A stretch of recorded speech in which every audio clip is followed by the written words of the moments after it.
Censorship. From ancient pharaohs blotting out the names of their rivals to the trial of Socrates. From the fascist burning of books to the banning of our podcast's Twitter account. From the Red Scare to YouTube taking down that video where we post large sections of Kid Rock songs to mock them. The ruling class has long used restrictions on information to cement their authority over the people. But it's harder to burn a book when it can be reproduced millions of times a second onto servers throughout the world. It's harder to stop the flow of ideas when you can hear the voice of anyone, anywhere, all the time. It's harder to blot out stories from history where an army of intrepid internet historians are always peskily peeking under every rock. But that hasn't stopped them from trying. Between the increasingly consolidated capture of media on one hand, and the interest in government intervention on the other, the ruling class seeks to reimpose its narrative hegemony. Will it work? We'll see. Let's talk about it. Well, I think the most important thing was the Kid Rock video being taken down. That was a fucking travesty. That is fascism. Socrates dying, that sucks and everything. But when they took down that video where it's going no Rogaine in the propane or whatever propane flow, I don't know about you guys. Like, that was 1984 is here. That was my personal hemlock. Yeah.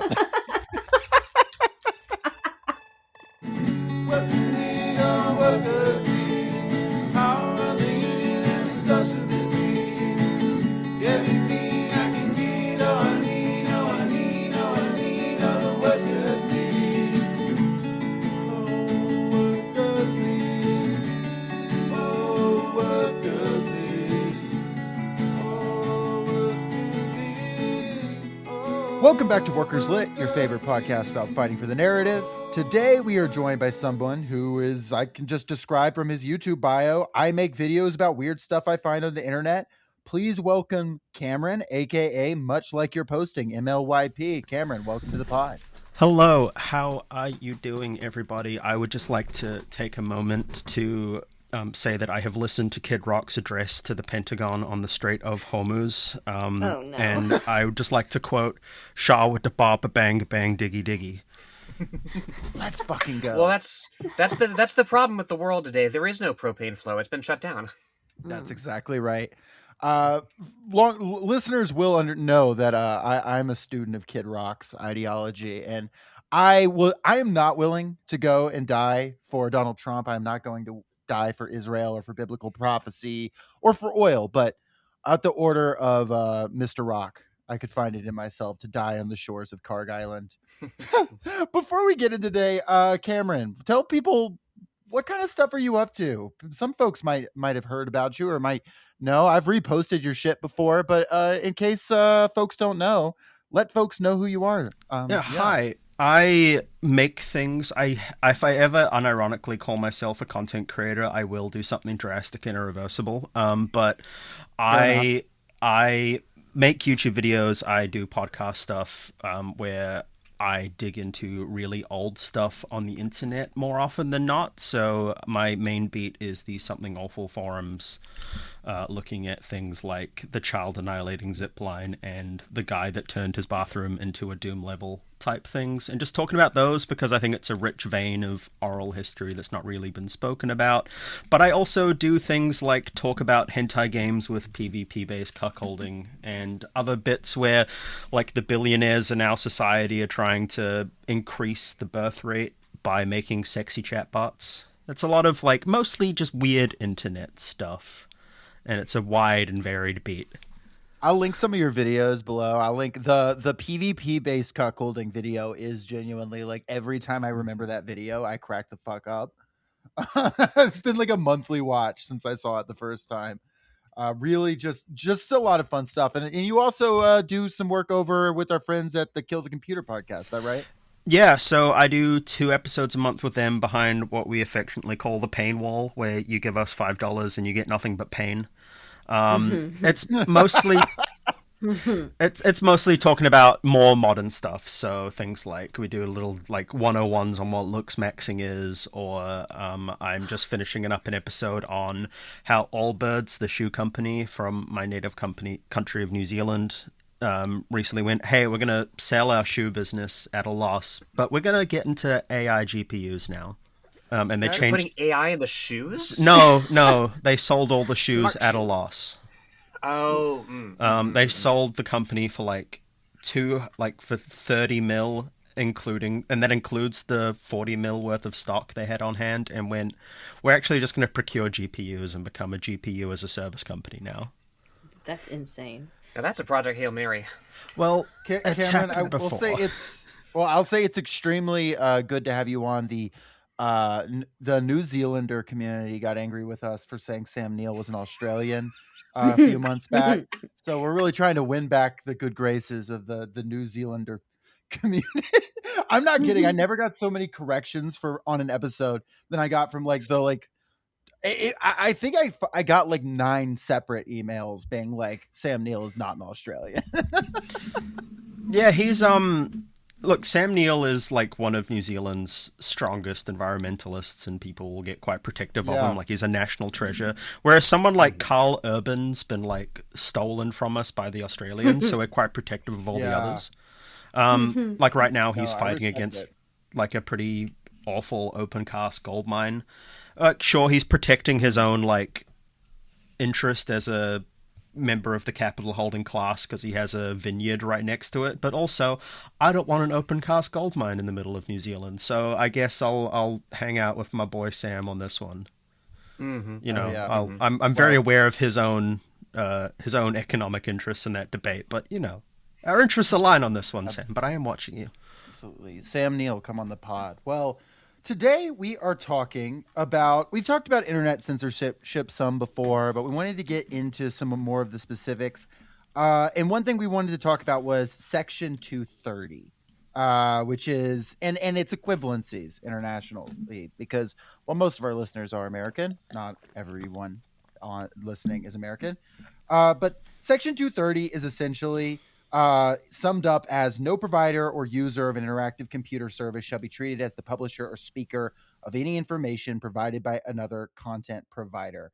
Basically, Electronic Freedom Foundation basically described it saying Congress knew the sheer volume of growing internet would make it impossible for services to review every user's speech. When Section 230 was passed in 1996, the internet only had 40 million users worldwide. Compare that now to something like 3.5 billion to 4 billion people using social media platforms.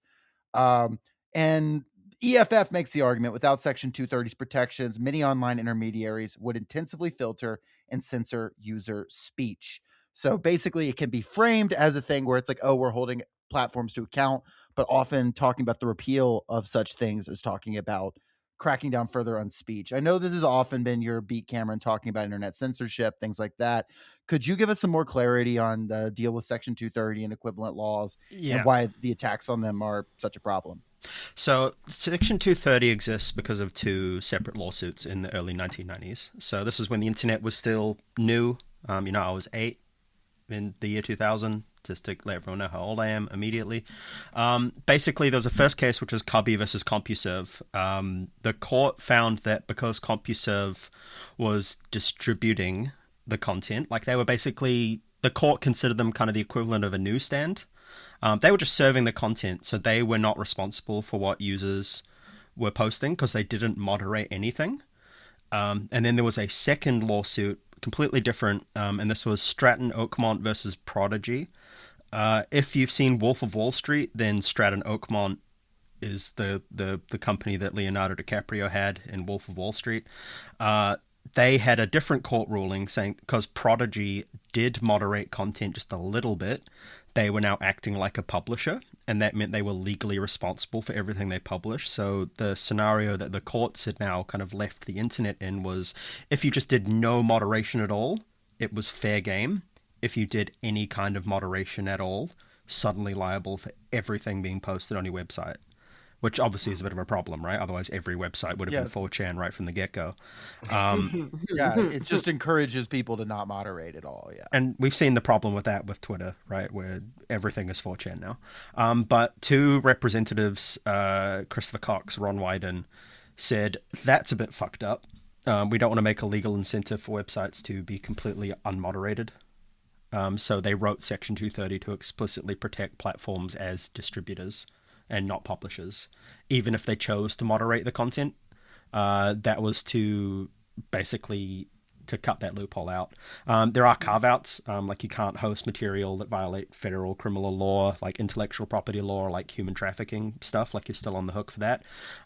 It doesn't protect you from the FBI showing up to like arrest you for someone using your site to run a drug cartel, for example. So it's pretty clear on that stuff. Fair But it's a foundational part of the internet. One other thing that really, as someone who's not American talking about this stuff, a big thing I keep coming up against is American defaultism on the internet. Like everyone you speak to ever on the internet, unless they're like waving it around as a flag, you almost always assume they're American. If I go posting, what a lovely day, I'm having a great time here on the beach, because I'm here in the southern hemisphere, it's winter right now, but when I'm in my summer, it's American winter, and everyone's like, oh, but it's so cold, why are you at the beach? I'm like, buddy, it's peak of summer here for me. And so a lot of Section 230, if anything changes there, has a massive downstream effect on the rest of the internet. Like Americans are a huge part of the internet, but it just has that massive downstream, where almost every other country in the world takes its cues from America more than anything else for their own laws. Yeah, because I was seeing looking into this that there are a lot of sort of equivalencies that exist throughout the world, and then there's levels of complication when countries have different levels of laws around moderation and stuff, which is obviously a problem Elon Musk has run into over the last few years. But yeah, the thing with Section 230 is though now it does face a significant amount of attack, and honestly a bipartisan level of attack. There's in the United States and also internationally kind of equivalent laws. And it often seems to come from a place of genuine concern. I'm going to read a quote that's going to sound decent, and then you're going to hear who the quote is from. Giant social media platforms are unregulated, immune from lawsuits, and are making billions of dollars in advertising revenue off some of the most unsavory content and criminal activity imaginable, said Senator Lindsey Graham. It is past time to allow those who have been harmed by these behemoths to have their day in court. And it's like, I hear that, and it's like, the gut reaction, lefty, all that is like, oh, well, yeah, obviously these companies are massive. They owe a great debt to society. They have caused significant problems. But if Lindsey Graham is excited about this, there's another level before we just get gung-ho behind saying, oh, fuck the companies. Yeah. So Cameron, could you maybe explain how that works? Yeah, well, I think one thing that's really important with like the conservatives and Democrats both kind of being on this side. So Donald Trump has threatened to revoke this thing entirely. Like he's threatened to go, I'll do an executive order, because that's his favorite thing when he's not he loves that shit. When he's not when he's like, well, his new thing's learning that he can like false flag his way to get what he wants, is my like crank conspiracy theory. And he's spamming that shit like it's coming off alt in Marvel Rivals, like coming off cooldown. Yeah, it's not that. I think my position is not that it's a false flag, but that it's funny to say that it's a false flag, whether it is or not. That's my official position. Is it's funny to think that it's a false flag because we have to laugh. But Biden said it should be revoked. So both sides, presidents have. Conservatives come at it from the perspective that big tech has it out for them. You remember the big thing where, like, right after Elon Musk brought Twitter, he got, was it Matt Taibbi in to be like, it's the Twitter files. They were censoring. Yeah. They were censoring us. Facebook's fact checkers had a left-wing bias. Like, don't bear in mind that, like, the second Trump got in power, like, Mark Zuckerberg decided, I am now going to get into Brazilian jiu-jitsu and become, like, even more of a fascist. Explicitly allow like carve-outs for anti-trans speech in Meta's terms of service as well. Yeah. So other things like YouTube demonetizes right-wing content creators, all that stuff. The Republicans want to strip Section 230 protections, so the platforms can be sued for like viewpoint discrimination and force them to be neutral. And in my experience, what that means is give preference to Republicans, because to them, true neutrality is actually discrimination against my right-wing views. Democrats... Keep in mind that Fox News' like tagline is fair and balanced. So yes, yeah, that's what they see as balanced. Yeah, and Democrats on they're both pointing in the same way but coming at it from a different direction. Democrats want more moderation. They're worried that like hate speech and harassment campaigns aren't being moderated, and their view is Section 230 is a shield for platforms to hide behind while they profit off that toxic content. So they're like, hey, YouTube, you're actually making money off of these grifters who upload 7 videos a day talking about woke in video games. So we want to force you to moderate this more aggressively. So they're both like, they've both got a hammer aimed at the same nail, but they're just kind of different hammers, and they're both trying to get to the same thing. I think both of them are coming at it in a way that kind of aligns with their general view of how politics should be. Senator Rand Paul, who I'm kind of always hesitant to side with or even talk about because he's a strange man, says Section 230 needs reform because platforms have too much power to silence voices they don't like. He's going at it from like the libertarian perspective. He's like, I think every website, you should just be able to post whatever you want. The reality is, if this gets all stripped out, platforms will just stop posting content entirely. If Section 230 gets repealed, all of our podcasts will basically no longer exist, is where you're going for. Like, YouTube won't exist. You would need an army of lawyers to review every single thing that gets posted. And how many videos are uploaded to YouTube a day? Thousands, tens of thousands, hundreds of thousands. Like there's no scenario in which that works. Or they'll just geofence the US off entirely and tell American users to fuck off.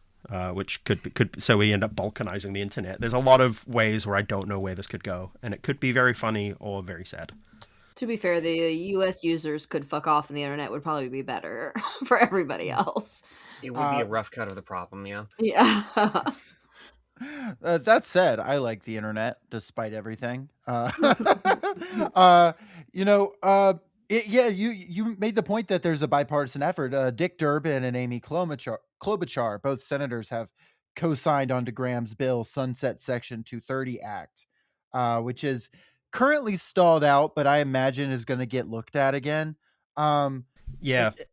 One thing I couldn't find is why it didn't pass when it originally got introduced, because it got a reading on the floor, but then it just kind of fizzled. I don't know if any of y'all have any context on that. The big thing I think a lot of people kind of sat up and went is there was literally no carve-outs. Like the entire bill was, we are going to get rid of Section 230 2 years after this bill's passed, and there was no plan to like replace anything.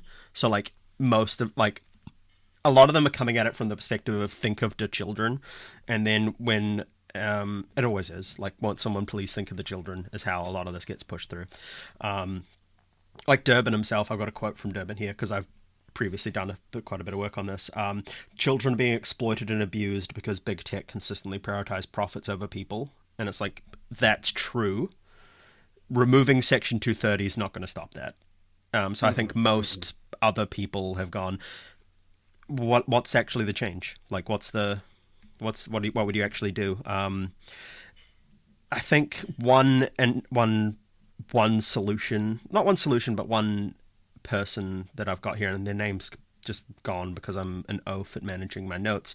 The intent is not to have Section 230 actually sunset, but to prompt Congress to advance a long-term reform solution, and that's just not going to work because of how Congress works.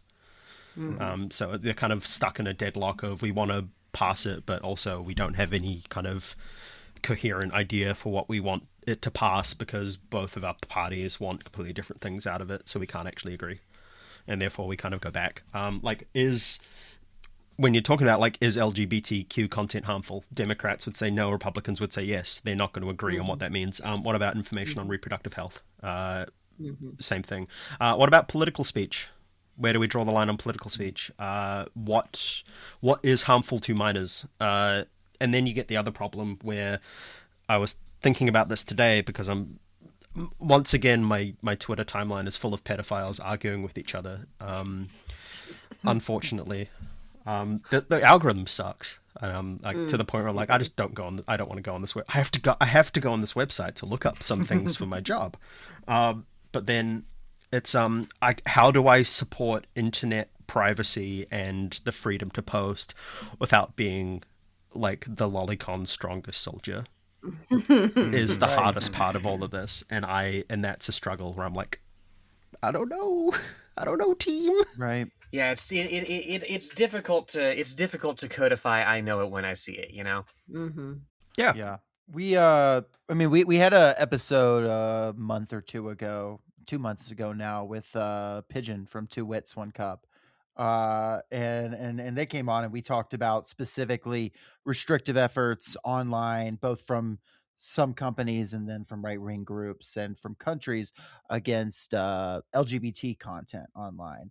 And I know a lot of where Section 230 comes down for Republicans is it's an interesting thing because as you said, their idea of fair and balance is very rarely fair and balanced. They're talking about equal time or whatever, and Trump, as we speak, is on a tirade about how like we have to strip the FCC chairman has to strip ABC of its rights to because Jimmy Kimmel is a member of Hezbollah or something. Because Jimmy Kimmel said her husband said like, well, Melania Trump's husband's old and chopped and likely going to die soon because he's old and chopped. Yeah, He called her an expectant and they're saying widow, which is so good. that's so beast. yeah, there's Yeah. yeah, they're saying he's like a member of he's a member of like an armed group essentially because he said that. Like Jesus Christ. Yeah, I think Armed with the truth. you've spoken about like other countries doing similar things. So like Australia, who is like our neighbor, who keep stealing our celebrities and claiming them as theirs, which is always a thing. They've done their under 16 social media ban, and that already and it's kind of the same way. We're defining like I'll know it when I see it. Define social media for me.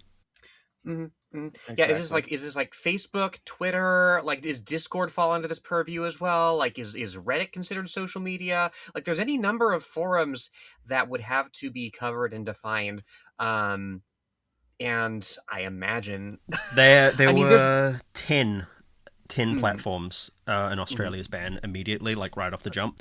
Facebook, Instagram, Snapchat, Threads, TikTok, X, YouTube, Reddit, Kick, the streaming platform, and Twitch. Kick being on there is so funny to me.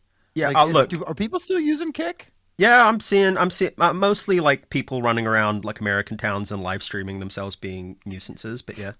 Yeah. Oh, Kick. That's K-I-C-K, like 40% of not yes. K-I-K. No, KICK, the streaming platform. Okay. Not I was about to say. not Kick, the grooming app. No. No, I do think the only growth industry in the United States is being a guy who runs around a town and harasses people on stream. But Yeah. go on. I'm sorry. So I said Kick, the grooming app. There was a older social media app called Kick, and it was kind of like Snapchat in a way. That's what I was thinking of. yeah. I remember that. Yeah. So, and it was mostly just add for me like on Kick from like the worst guy you've ever seen. Yeah, it was mostly just for like the worst guy you've ever seen to try and groom impressionable teenagers. Wow. The Australian government had 3 criteria. So like the platform's sole or significant purpose was to enable online social interaction between 2 or more users, allowing users to interact with some or all users, and allowing users to post material. So immediately, why was Discord not included in that ban? What about Roblox? Fortnite? What about literally any other social media app? Because what you saw immediately was that the teens went, what's the next app that doesn't get banned? I'm going to go there. And they just... Club Penguin. The kids want to post. So they will just find an app to post, and it will go around like... same thing, right? Australia's also just banned porn without doing age verification. So you have to be over 18 to access like Pornhub, for example. So they're just doing a lot of this age verification stuff on a national level. And what you've basically just seen is Australian VPN usage has skyrocketed. Right. Really. I imagine. That's And the how much of easy that has way. leaked over to New Zealand? Well, our prime minister is a sentient egg.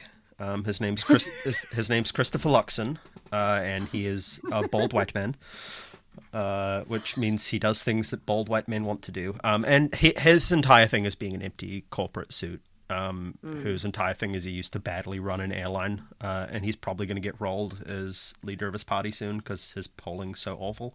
But he's floated going, hey, I'm concerned that kids can access pornography online because we lack meaningful age verification. Uh, and again, it comes into like that sounds reasonable when you sit here, and it's always a struggle to go, I think you might be overstepping privacy here without sounding like a pervert. And that's where they always come in with the think of the children aspect. I mean, I think keeping kids off of social media, like in theory, is a really good thing. Like that shit is so toxic. Like I'm old and didn't grow up with that shit, and it was bad enough. Like the 90s skinny culture permeating through like magazines and stuff, but the way it is now where these kids just have access to that shit so readily, like it is so horrible. And so like in theory, like keeping that out of their hands sounds like such a good thing, but then I guess like I think maybe China does a better job of this, but I don't know enough about their like the way they keep their firewall or whatever safe from the toxic Western nonsense. Well, But I I got guess some info on China. I've got some info on China next, good and okay. bad. I guess the hard thing Not as is just effective that, as you like might hope. no, of course not, right? But like Western governments are just so corrupt and controlled by corporations that like it's hard to even think about the way to implement something that could be good in theory, but in practice is always going to be controlling and censoring queer people and left-wing ideas. Well, I'll see what I've seen here in like Georgia is with like the porn bans that we've had here that are similar to the Australian ones. Is what I've seen is it's just like Pornhub or wherever wants like you to give them your social security number or whatever the fuck, or like your driver's license or Yeah. things that like are leading to like longer term problems, and then it's giving Right. these platforms like it throws out the question of who has the control of the censorship, what data are they collecting, are you trusting Google or a company much less reputable or much less Yeah. large than to have all this personal information. It becomes very Right. difficult, and especially when it's coming with this political agenda for, as we said at the top, this narrative control, this idea that we Yeah. know the right wing in the United States and across the world have this desire to, sort of recapture, as they see it, the narrative, reestablish some kind of narrative hegemony. And they see this as part of a step to do that. That is how it's like worth understanding that even if, when my stomach, like my gut feeling is like, of course I wish like kids weren't on TikTok all the time, but also Right. how do we go about changing that? Which we can kind of get to, but I want to know, I don't know, what do you think, Cameron? Well, I think one before, like the porn part's interesting. Like you have to keep coming because porn is the wedge for all of this to come in. Yeah. Like we need to protect the children from seeing porn. If I, as a 17-year-old, would want to whack it online, my options are to fake an ID to show to Pornhub, who are abiding by all of the laws, and they don't allow certain kinds of content on there because of reason, like mostly legal reasons, and also Pornhub requires all of their content providers to like have release forms and be verified to be the age of consent. Me, as 17-year-old little Timmy, it took some work to get there. took some work to Yeah, get there. They They used to be, host revenge porn and shit. Yeah, Yeah, it was real but bad. in 2026, they are at least like better than they were. Yeah. The other alternative for me as little 17-year-old Timmy is to go somewhere else that doesn't abide by that. Yeah. And get exposed to potentially worse because of this like ham-handed implementation of the ban. It's like, and that's a circle that I've not seen any kind of politician try and square.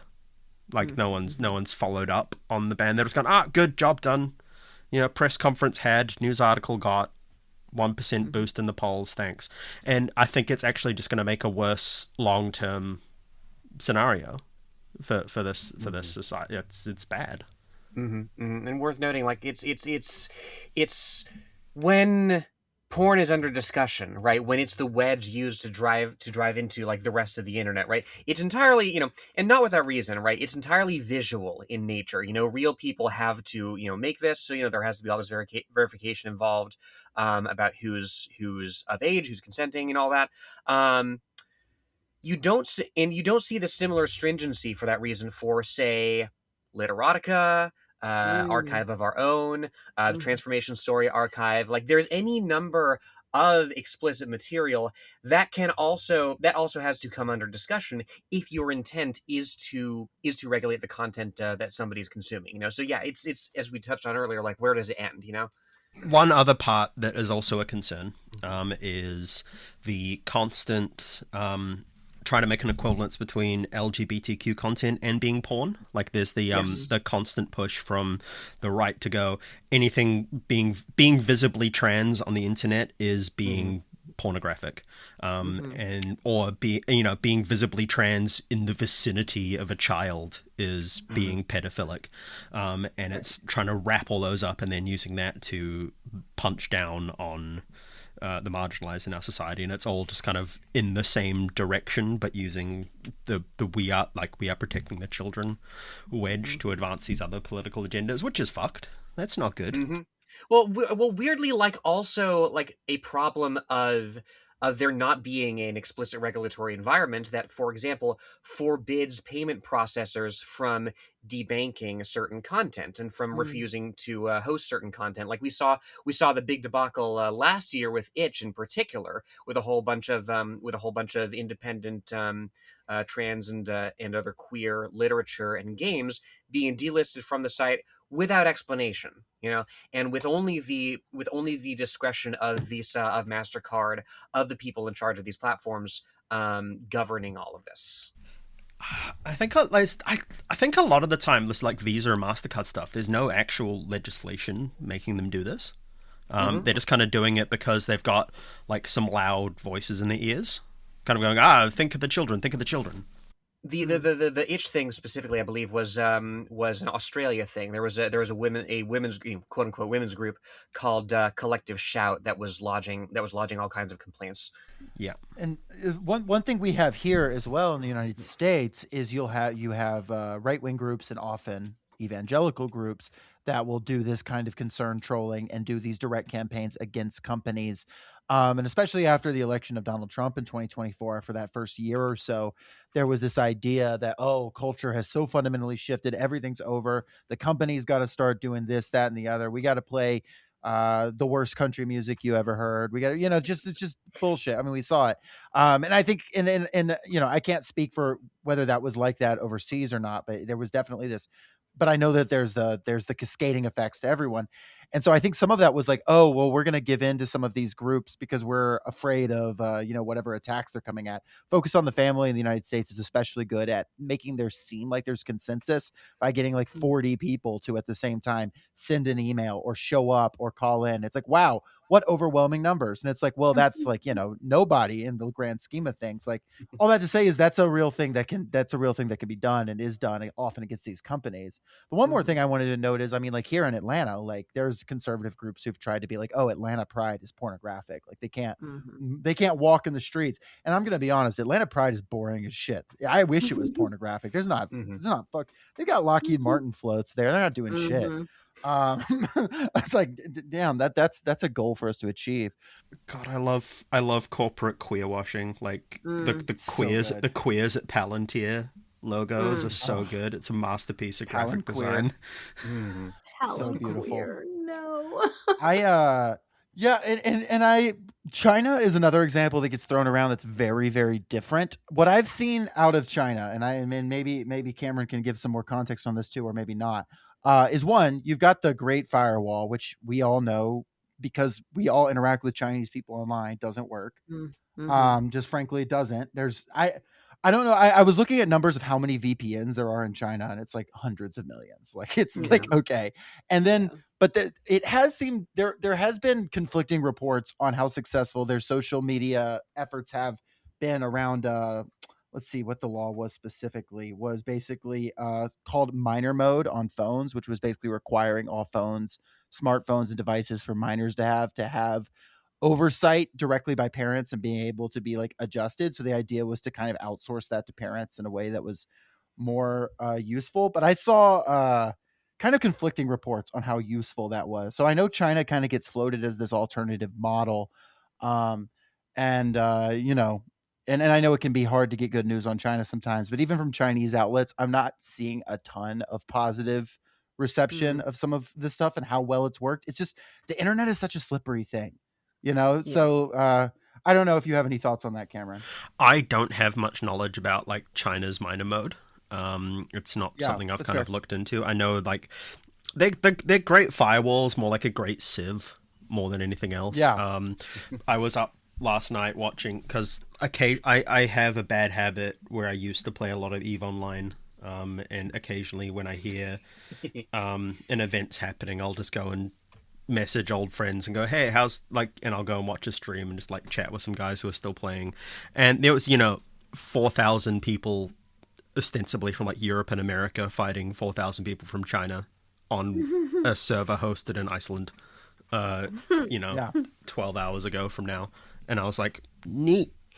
That was cool, but I'm like, oh yeah, that firewall doesn't exist. Like, there's 4,000 Chinese accounts in this like ostensibly Chinese alliance, and it's like it doesn't exist. Like, mostly, I think a lot of that is like a vehicle from, and I think the hard part there is a lot of it's just like my perception of it as delivered by Western media, right? Where it's always going to inevitably be slanted towards what the West wants to project, but it's mostly a tool for the Chinese government to ensure like their local messaging is on point, Sure. and realistically they know they're never going to filter out everything from the West. Like even back in the days of the Soviet Union, people were still sneaking in Levi's jeans and jazz music, Right.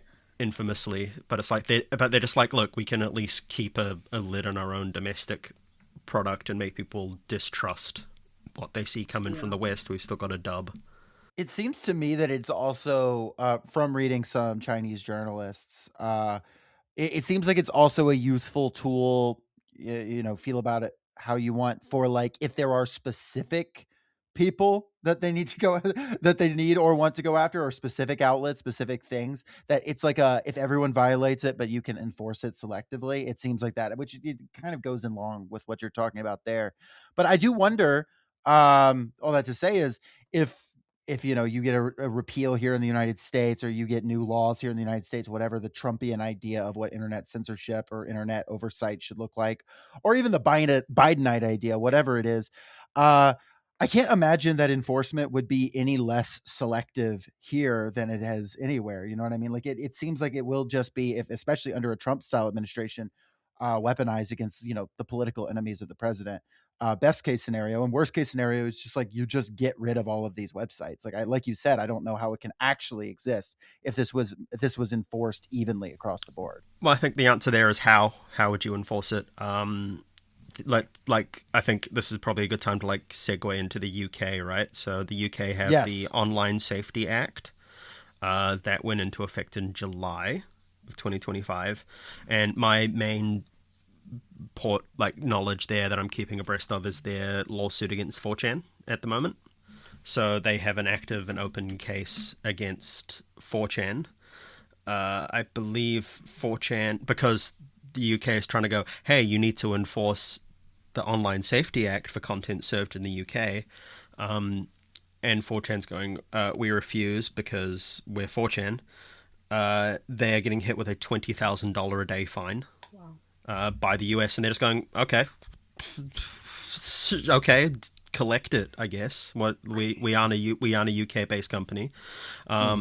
They have broken no laws in the United States, which they haven't. They're a United States based company. They're a United States based server, serving content from the United States. Their argument is, why do we have to abide by your laws when we have no commercial connection there? And you're going to see the same thing if the US suddenly decides to go, we're going to Section 230. The answer is going to be, okay, I'll just host a website in Greenland or Iceland or Russia. Block it, I guess. People can VPN here if they want, and it's like, it's fine. I think 4chan's main issue is like they've got two lawyers, and one of them's like the stupidest lawyer I've seen in my life, who lost a malpractice lawsuit against Laura Loomer. So. Oh God. How do you fuck up that hard that Laura Loomer can successfully sue you for malpractice? Well done.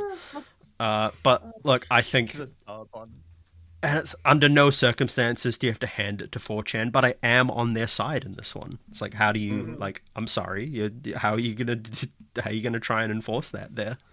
I guess I'm wondering if is there anywhere in the world as of right now that you feel like is nailing it? That's like just doing a great job, like on internet and moderation, or is it just a situation where so much of it is run out of a few countries that it's like just hard to be not one of the big handful? I think it's a case of least worst more than Mm. anything else. Mm. Like if the United States was left as it was now with Section 230 in place, that's for like general freedom of the internet. That is probably the best scenario because obviously they're like, ah, yeah, Mhm. you can't host shit like drug trafficking or anything. That's then we'll slap down on that. But then you get the dark side of it, where it allows Kiwi farms to operate completely untouched.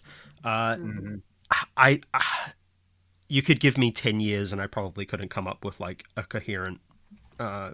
a coherent law to like nail every edge case because the internet is nothing but 5 million edge cases in a trench coat. Yeah, it is sort of a permanent Wild West, isn't it? Because yeah, like it's this, yeah, the same structure that it's as you say, the same structure that forbids like explicit like drug trafficking also lets like Kiwi farm. It seems to me just like a constant landscape of okay, who can dox who better. Mm. Yeah, there's like a doxing Mm. civil war happening on Twitter right now over the last couple of weeks. I'm just seeing like Of who between. just everyone who's like vaguely involved with well, I think like what was his name? Captive Dreamer got doxed like 4 months ago. Uh Hmm. and he's like a big right wing agitator. And we found out found out that his dad hates him and his dad's like a left wing professor, which is like, oh buddy. And then like multiple other then like someone on the left then he like someone on the left got doxed. I can't remember their name, but they were like a prominent leftist poster. They got doxed. And then like another person on the right got doxed. So it's like just we're just doxing people back and forth, and like Twitter's making no changes to their policies aside from like, we'll just kind of remove the docs and letting it up there. And I think that's just partially because Twitter's run badly, and Hmm. has been Look, since the takeover. I was told reliably that Twitter's AI was going to take care of moderation. I'm looking right now, July of 2025. Wall Street Journal said that any day now, Grok will be able to perfectly moderate Twitter with little to no human input. And I'm sure Can't by wait. the time the anniversary of that article rolls around, we'll all agree they pulled that off. It is crazy how many people were like, AI is just going to be able to do this. Like, fucking University of Chicago put out a big study called Moderation at the Crossroads and things like that, where it's like, oh, yeah, most of this stuff is going to be able to be done by LLMs. And, I'm no expert, but so far doesn't seem like that's working. Hmm.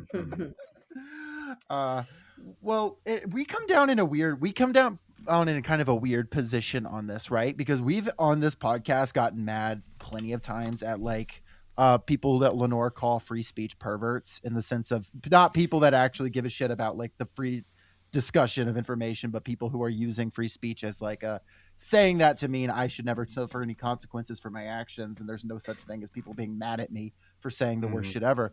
On the other hand, this shit's bad. Like, if we start saying that every platform is immediately responsible for anything posted on a platform, we're going to be in trouble. And especially if that is like selectively enforced by a right wing administration, or even not a right wing administration. I mean, like, we saw what the Biden administration was trying to do with censorship of like pro Palestine voices, things like that. So, not That's a even like right a wing far right. administration.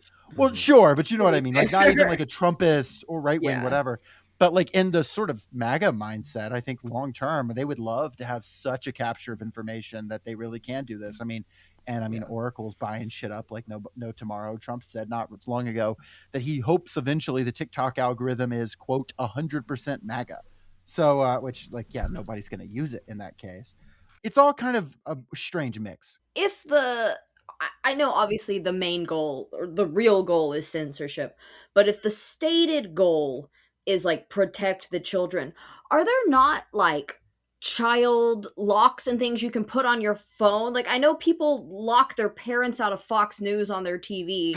Are there not things that parents can do? Can they not just have an open and honest conversation with their children about what they're looking at online? Or can they not just delete apps? Like, are there not things that parents can just do if they want to keep their kids off of TikTok or porn sites or whatever? So there is stupid? like, if you have an Android, there's like Google Family Link, so that'll like let you set screen time and block app downloads, and remotely lock the device. iPhones, I think, can do similar.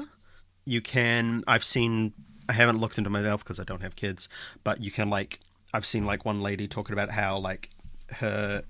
It was a funny post. She was talking like, my 5-year-old son keeps requesting to open YouTube just before bed so he can like tap the YouTube app, and it sends a request to her phone so that she can open it.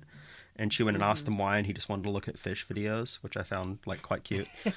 But it's The like, band or the animal? Because one is okay, one is not. we need to put 5-year-old who wants to watch the band. Yeah. You need to be 17 years or older to watch Fish tribute acts. So there's that, but then even if you put age gaps in place, if we go, hey, we're going to make this an app for children, I'm just going to, like, in your head, like when you first run the ideas, go, hey, we're going to let you in this app put in your account, I'm only allowed to interact with 14 to 15-year-olds. And I'm going to go in there and I'm going to set that for my child. This has happened in Roblox. So Roblox lets you go in as a parent and set, my child's account will only be able to see other children. You're now just letting pedophiles age select the children they want to interact with. Yikes. Yeah. Because what's stopping me from lying and saying this account's also a child? I'm 15. Yeah. And I'm actually an 8-year-old boy named Charlie, It's just... So it's a double-edged sword, very much so. But yes, there are parental controls, and then the argument is, do we leave this up to parental discretion in on a societal level? Yeah. Right, because some parents will view their kids seeing queer stuff as being porn and not allow them to. Yeah. I could talk about on a personal level, being raised, very, very Christian, very evangelical, like all the apps on my phone were put on my phone. It may be more sophisticated now, but I graduated high school in 2017 and I had all kinds of stuff on there, all kinds of apps that were supposed to restrict it. And I was getting around that shit without any problem at all, at least then. Maybe now it's a little harder to do. I don't know. But let me tell y'all right now, I'm just going to clue y'all in. Young Jacob figured out in 2015, 2016, if you go into the game Jetpack Joyride, you can post to your social media your results from Jetpack Joyride. Well, that also opens up a browser inside Jetpack Joyride. Yep. And then you can browse and see whatever you want inside Jetpack Joyride. So I'm just saying, that's a stupid example, but I'm saying people do, once again, it's example on a micro level of how it's example on a micro level of something on a macro level that we see with the Chinese firewall versus we see it is. And I don't know where we come down on how to fix this. I really don't. I mean, parenting is part of it. Schools are part of it. It's a fucking tough conversation though. And I don't think that, hey, if any of y'all feel like y'all got a comprehensive answer, feel free to let me know. That includes the three of y'all. That includes everyone listening. If you've solved the internet problem, please send us an email. But I doubt it. I think that is the big problem I keep coming to here, right? Where I see the steps that the governments of the world want to take. Some of the ideas, on the surface, I think, yes, teenagers should not be exposed to certain kinds of content. That seems like on a moral level, something I agree with. The approaches leave a lot to be desired. And then you get, well, I've said it, I think, a couple of times now. It's like, I don't, and it's so hard to push back against because then you just sound like a pervert. If you try and push back. Sound like you're defending. I don't want to sound like I'm defending, Elon Musk or something like that. Yeah, or I don't want to sound like I'm advocating for unlimited pornography for all that want it, right? It's such a tricky position to navigate. Yeah. But and genuinely, you have it really is a problem because so often like the answer to so often the formulation that people argue with in bad faith when you point out a problem with how our society is structured is okay, well, what's your solution to solve it, right?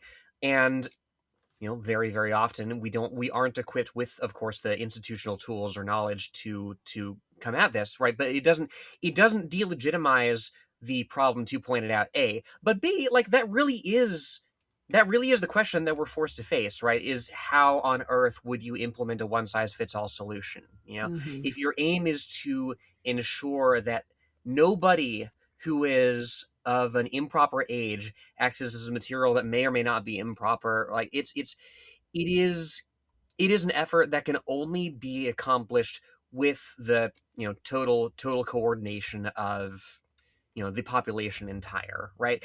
I mean, Jen, we were discussing a little bit just the other day with the Mm-hmm. girls about how atomized our capitalist society is, and how like there needs to be a more communitarian approach to child raising in general, sort of was what we came down on. But Mm-hmm. part and parcel of that is that, okay, if there's anything to be done about kids accessing this or that website or this or that reading material or whatever, it seems to me the only solution can be mitigative in nature, right? Be there if your Right. kid has questions, and at least have some idea of what's going on.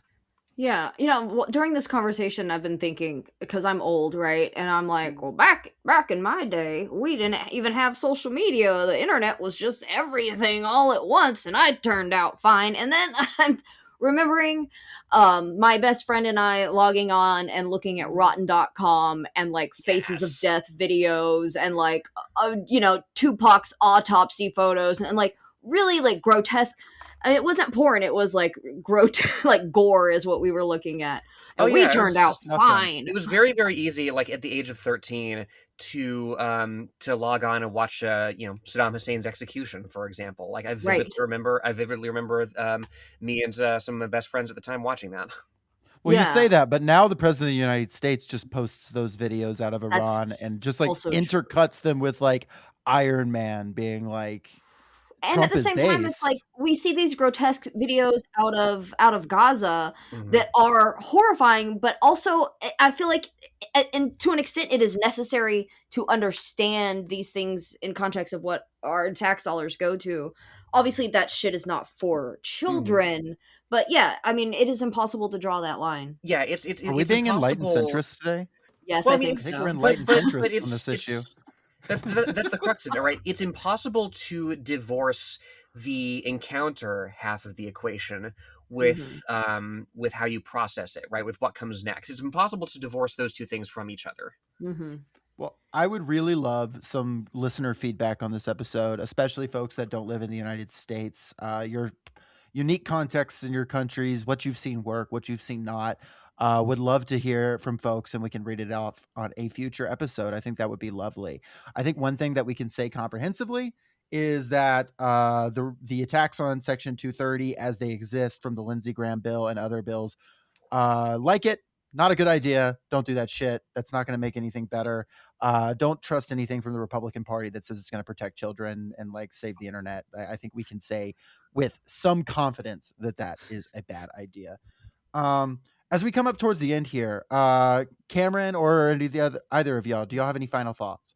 I think the biggest part to keep in mind when like this stuff comes up, if something like Section 230 is repealed, the internet that you potentially enjoy, I'm not going to say that you do all enjoy it. I hate it here sometimes. But look, if that all if that all gets changed, like the internet will no longer exist as we know it. Like Right. it will just go Right. away. A website to exist without Section 230 would literally have to have an army of lawyers reviewing everything that gets posted. Forums wouldn't exist. Discord wouldn't exist. YouTube, Twitter, your niche website where Reddit wouldn't exist. Not all those websites are good, but they just wouldn't exist. The Podcasts, honestly, a podcasts lot would, of yep, yeah, platforms. unless you are an institutional power, Basically, user-generated content would not exist. Your entire podcast feed would be the Joe Rogan Experience and like 3 other podcasts from iHeartMedia. Right. Right, and even then, maybe not. But I think that's just something to keep in mind. You do have to kind of square the circle when you're talking to people about, hey, I'm not trying to be a pervert and make sure it's infinite porn forever, but you need to come at it from the approach of Section 230 allows me and my friends to talk about making homebrew in the homebrew group on Facebook. Homebrew beer. It allows me to look up, the how to crochet certain things. It allows me to look up recipes online that are posted by people. Without that existing, that just won't exist, and you need to take it from that perspective and go on from there and talk to your representatives. Like we kind of mentioned earlier, they will react to 40 emails because that sounds like a lot. Yeah. So just send an email. Yeah. Call someone. And one more time, I'm not a pervert. I'm just saying. Yeah, start every letter with "I'm not a pervert," but to whom it may concern, I am not a pervert. I am a there pervert. You but go. not the kind of I'm pervert the kind of pervert of. you like. That's it's my email signature actually. It just says regards MLYP. I'm not a pervert. Well, Cameron, tell folks where they can find you one more time so they can support your work and check out the cool shit that you've been up to. Hello, I have a website which will actually let you find everywhere. It's $10, so 10bux.neocities.org. It gives you links. I love your website. It's so fun. It's such a fun little blast from the past. It's made poorly. I cleaned it up a little bit recently, but it's still very poorly made.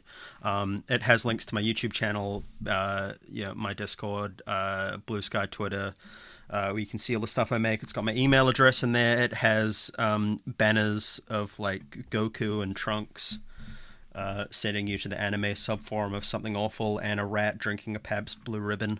It's a great website. It's so sick.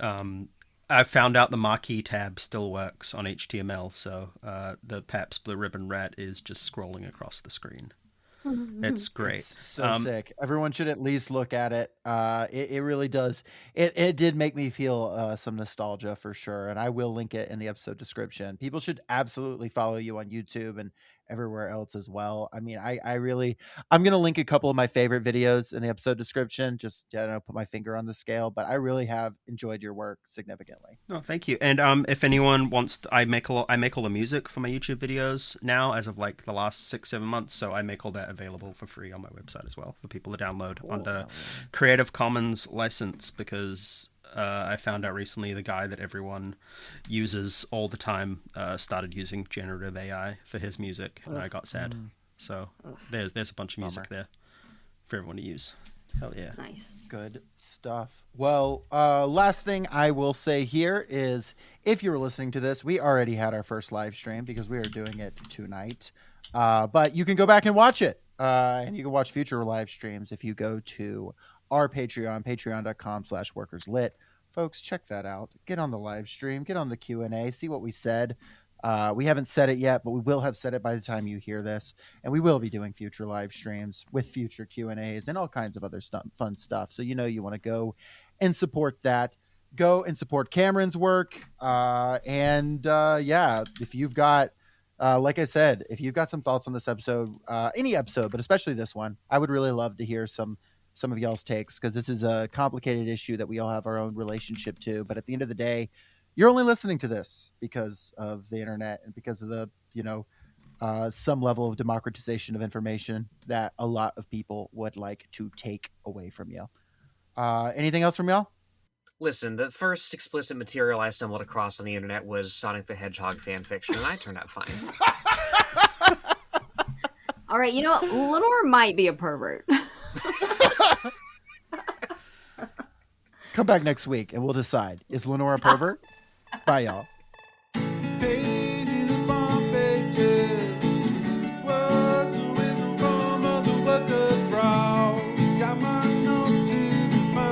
Soaking up all